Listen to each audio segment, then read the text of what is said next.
Hi, this is Karon Thackston with marketingwords.com and copywritingcourse.com, and today I want to talk to you a little bit about Google's Penguin and Panda updates and the penalties or the supposed penalties that go along with those particular updates. And the reason is I've had a lot of clients and a lot of prospects lately who have contacted me just certain that they were the victims of a panda or a penguin attack or a hit or a slap or whatever you want to call it, and it turned out that they weren't. So I want to encourage you not to assume that because you're losing traffic with your search engines that it has something to do with penguin or panda. As a matter of fact, I saw an interesting blog post a little while back from I don't remember the name of the forum. I'll try to find the link and put it below the video so you can go visit it too. But the man was on the forum thread and was just fully convinced that Google had taken all his traffic, and he was furious and he was going to lose his business and he didn't have a clue what was going on. Well, Matt Cutts, who is chief of web spam at Google, actually found out about this thread, chimed in, went and manually checked the man's website and said, no, you don't have any penguin issues, you don't have any panda issues. And he went on to help this man figure out what was really going on with his site. I just recently had a new consulting client sign up, and they were in a panic because their traffic had just been very gradually going down for a very long time, over a year that they noticed. And they weren't as adamant as this man was, but they were pretty certain that it's something to do with penguin and panda. And when they talked to me about it on the phone and told me the symptoms that they'd been experiencing, I was pretty convinced that that was what was going on too. When I went in and looked, however, that wasn't the case.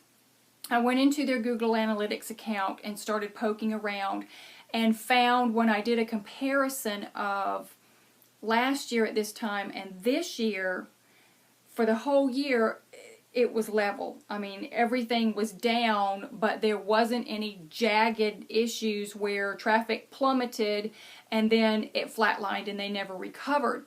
The other thing I found when I was looking, I think it was in traffic, search engines, and organic, and it'll show you the different search engines that you're getting organic traffic from.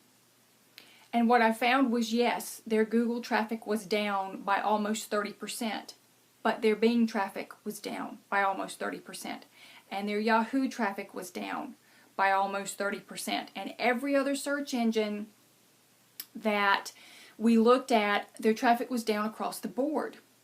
So what's the problem? What else can it be if you're losing traffic and you're losing sales and it isn't a search engine issue?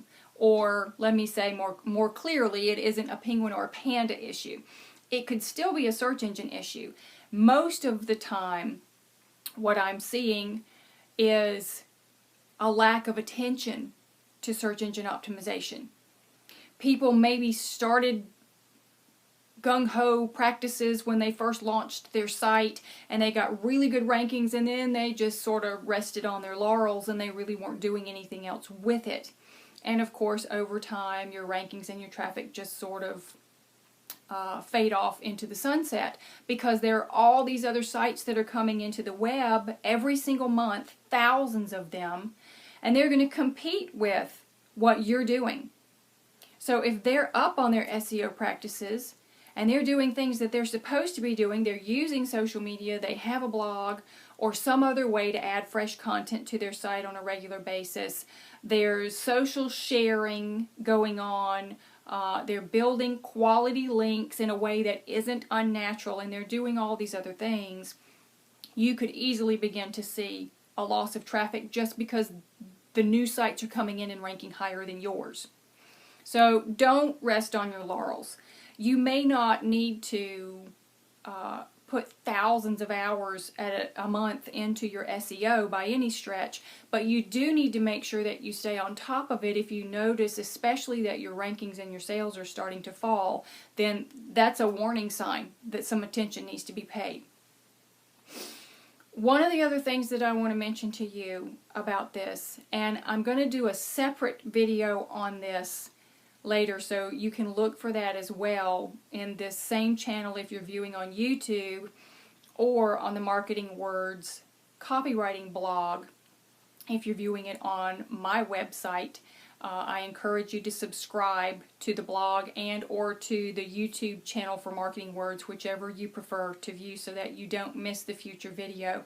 Because the other thing that I find is that people that go into the biggest panic have the most to lose. Most of the time, they've hung all their hopes on Google.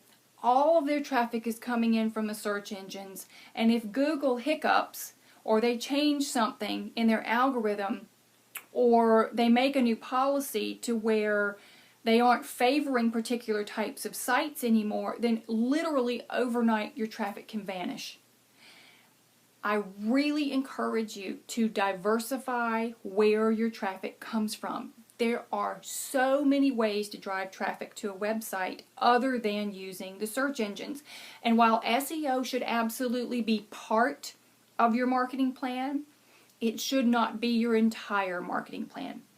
So in an upcoming video, I'm going to go over what I do to diversify where traffic comes from to my site, and whether you are a services-based site, an e-commerce site, a product website, or anything in between, you're going to find these practices useful, so stay tuned for that.